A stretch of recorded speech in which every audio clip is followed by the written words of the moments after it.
Hello everyone, how are you doing? This is MD Tech here with another quick tutorial. In today's tutorial, I'm going to show you guys how to turn data roaming on or off on your Android powered device.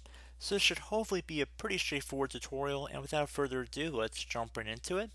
So we're going to start first by opening up the settings menu, and then underneath wireless and networks, you want to left click on the more option, and now you want to go underneath cellular networks. So left click on that. Now there should be something that says data roaming. Connect to data services when roaming. If you want to turn that off, all you have to do is just toggle this to the off position. You know it's off when it becomes gray inside the oval.